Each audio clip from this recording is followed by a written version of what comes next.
We're climbing this mountain together. As a listening partner, you use your energy and you add it to your partner's energy. We can't do it alone. You created the resistance.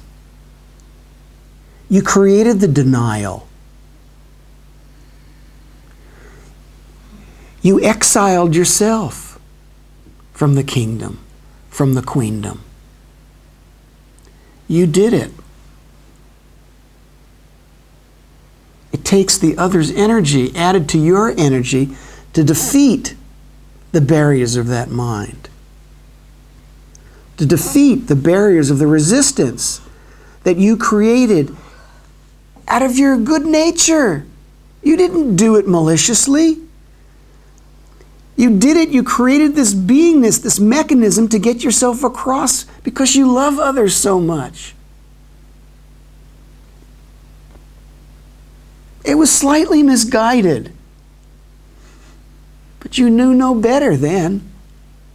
So now, as a listening partner, you add your energy to your partner's energy. So together, join together in a tantric union, together, the quest, the openness, the love of the truth is great enough to defeat the barriers of the mind, of the resistance, of the denial.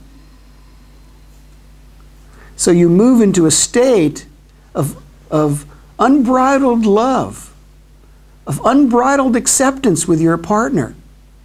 They said, tell me who you are. They really mean it. They want all of you. They don't want just the acceptable social part of you. They want the complete, full, all of naughty you. All of you. The parts that you've been hiding. If there's a love flow in you, if there's a life force in you that has experienced a sensuality or sexuality, they want that. Give that to them. Let them have that aspect of you. Give it to them like you've never given it to anyone. Be absolutely specific what's rising in your universe with regards to your sensuality or your sexuality. If you don't know how to do it without referring to your partner, raise your hand. I'll help you. Say it like you've never said it before. Go to the edges.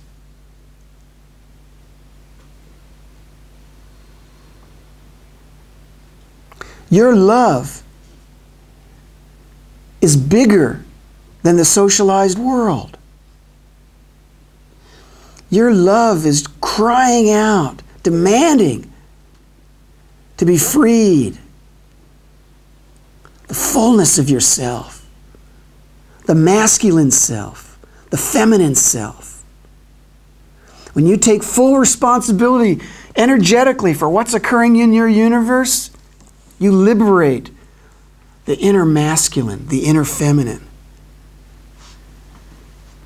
They have a party.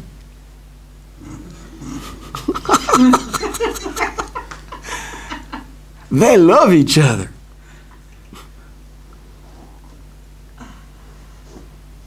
Get out of the way. If your body wants to dance in whatever energetic form it wants to dance, you know, you get up and do a shimmy, or you're sitting there and getting across and, you know, oh man, my male and female are copulating in the right above my fucking eyebrows. Oh, usually it's not spoken when they're doing that in such a calm manner.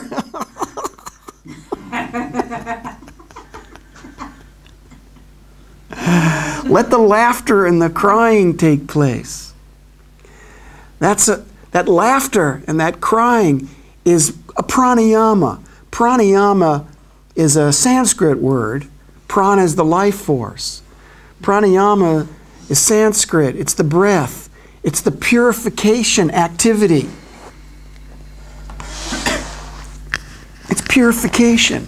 In the path of yoga, it's basically the fourth step in yoga, as codified by this guy, Patanjali, 1,000, 1,500 years ago when he codified yoga. It's breath.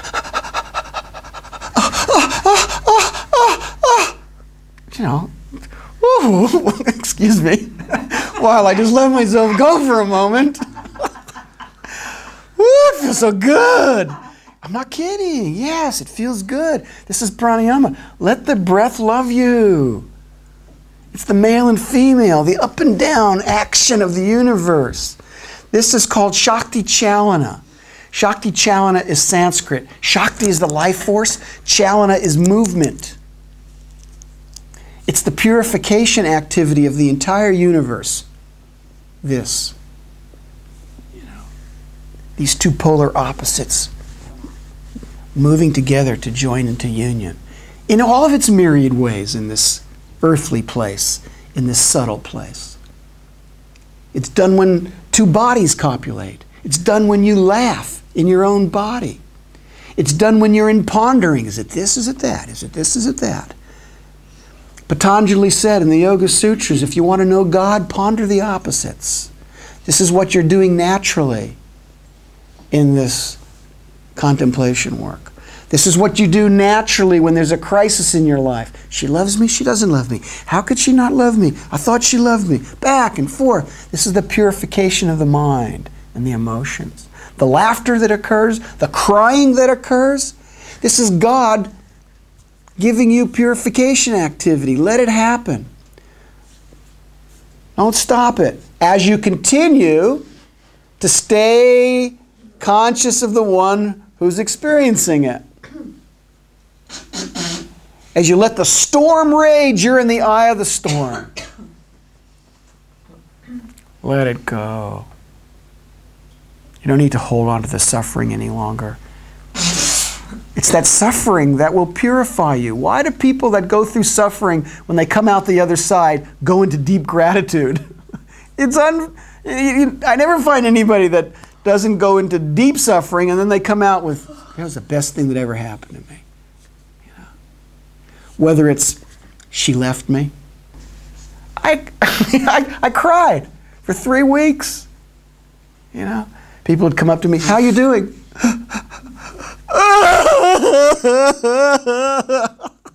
Just cry. Just let that purification activity occur. It's wonderful. It's purification. Yeah. What great good fortune. Oh, yeah. Yeah. I went to the edge. I thought I'd never get through it. Just keep staying at the edge. Go to the edges. Be willing to tell the truth about it.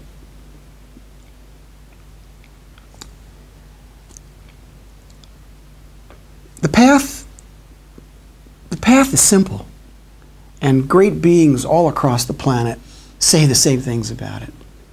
Tell the truth about it. Breathe. Non-resistance. Don't chase after the pleasure and run away from the pain. Just keep being open to the truth of yourself right there in that moment. Yummy. Thank you, Lord. Thank you for all that suffering. That was a wonderful, great purification activity of attachment, of longing, of the hungry ghosts that were living in my home, and I didn't even recognize that they were living there. What hungry ghosts do you have living in your dwelling?